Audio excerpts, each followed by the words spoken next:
read off the stats, the figures, etc. What I wanted to say was that, as far as students are concerned, everything that's been mentioned so far, a lot of our students have been involved in. So the youth, the prayer room, the Shine teaching, the community, eHearts, Ready for Action. Actually, I don't think there's a single event where our students haven't been involved. And the great thing is, they're not a separate congregation. Students are our family. They're kind of the younger version of us, which is awesome. So that's one. And a lot of the things that I'm going to speak about, I've done a very conservative statistical analysis on this. I had to practice how to say that. So in the last year, we ran 2 hydration stations, and for those who don't know, it's in conjunction with a ministry called Red Frogs, where we're literally going into universities and serving the needs. So going out there, giving out water, sweets, ice lollies, etc. in the partying venue, so that they have a safer environment. If they want to get away from the drunken, the loud noise, there's a place they can come down, sit down. And actually, we were the party area. We in the last hydration station, it was at the lake. At the end of the year, they have a huge party that goes on from midnight to 6 a.m. And they expect around 800 people to turn up, and the university officially doesn't know it happened. So they turn a blind eye, even though there's an ambulance already there ready for any incidences.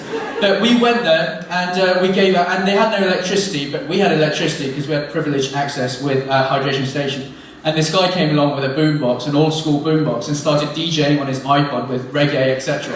It was sick. It was amazing. So we're all just like, yeah, jamming away. And people were like, oh, what's this? Like, no, we're Red Frogs, come and join in. And they were like, oh, I'm going to have some water and dance with you. So it was like an awesome time. We did 2 of that, and actually a conservative number I've put is around 250 people per hydration station. We gave out water, sweets, had a conversation. They're very surprised. Is it free? Why is it free? Are you Christians? Are you the CU? Are you those God-loving people? Like, yeah, we're Christians, but just have the sweets. We're not here to preach at you, just have some sweets, have a great night. And they're like, oh.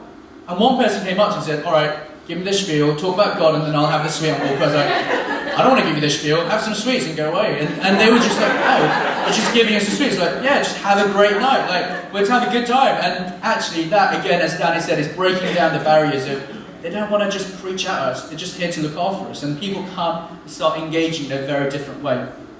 500 people. The CU and Chosen ran a joint mission week, which we were part of in supporting. I have to say, a lot of these things, I personally wasn't involved, and the great thing is that it's our students who have been equipped by various things around the church, whether it be pastoral meetings, teaching on a Sunday morning, the academy, the fuel cells, various things. And I feel like I've got a team of 100 people, to be honest. It's not just me and a couple of leaders, but every single student is part of this outreach team, which is incredible. So, Chosen and CU, again, a conservative estimate is that around 50 people who weren't Christians or are Christians but are not currently practicing Christian, so they're not very close to God in their relationship, they've fallen away. It was about 50 people that we impacted and spoke the love back to about the purpose and the love of God. At the end of the year, Chosen had an end of the year event, and there I think there was around 80 to about 100 people, is that right, Iggy? I think I saw Iggy somewhere. Yeah, around 80 to 100 people? Yeah, and out of those, about half, I would say, isn't plugged in the church, or they know about God from their traditional upbringing, but they haven't actually got a relationship with God. And actually, when I went to give the talk, half the people responded with saying, actually, I just want to go back and receive that purpose that God has for me. So that's another 50.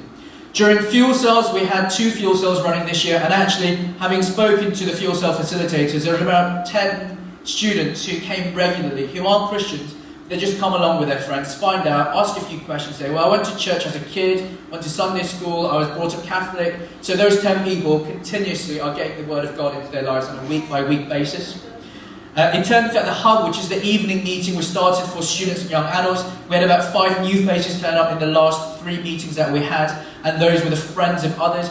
Great testimony from one was a guy came from the university who used to go to church but isn't currently going to church. He spoke to someone who is in our church, who's also a musician, and said, actually, why don't you should go back to church. He's like, oh yeah, maybe I should. Tried to go to Methodist church, which shut down the Methodist by that point. So like, oh well, this is a sign, I'm not going to go. And then met the caretaker at Methodist, who rang up our church office people, and then found out where it was, got to Frankie and Benny's, couldn't find it. I was like, no, this is it. Second time I've tried, I'm definitely not going.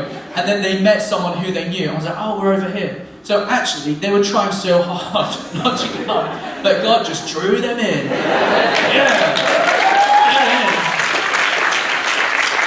On top of that, again, another conservative estimate, we've got around 100 students in church. 60, I would say, are plugged in, serving and actively involved. About 40 who come on a Sunday morning just for the service.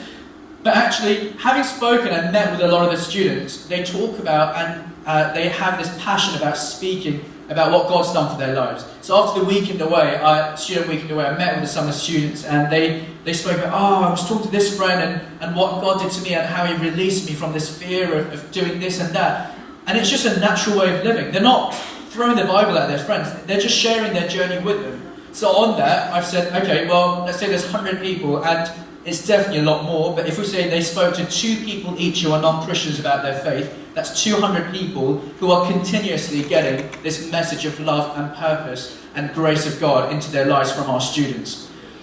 So in total, I've added it up and rounded it down to the nearest 100, because I know there's some mathematicians who will be sat there thinking, he can't do maths.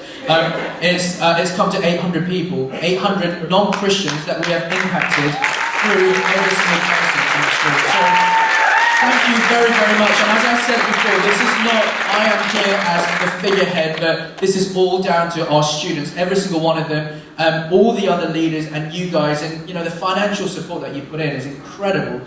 So thank you. Just to end with, there was a story, a student in our church who I meet up with regularly.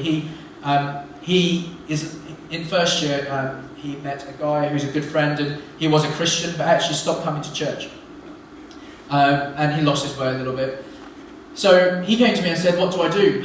I don't know what to do. I live with him and it's frustrating because I can see that he's making all these choices. What do I do? And I said, well, there's nothing you can do. Just keep loving him. Keep encouraging him. Let him know that you are his friend despite his choice of religion, or despite he chooses God or not. You are there to love him and to support him as a friend. Throughout that, he continued to pray. And actually, this year's CU Mission Week, he was dragged along by his girlfriend, who's not a Christian, who gave her life to Christ. And he is now being dragged to church by her, who is never a Christian. And he's going, what's happened? I used to be a Christian, moved away, and my girlfriend drags me back to church. And actually, that summer, one of many testimonies that we've had where people have just continued to sow the goodness into the lives of many. So 800 people. Thank you very much, and obviously thank the big guy upstairs. So awesome.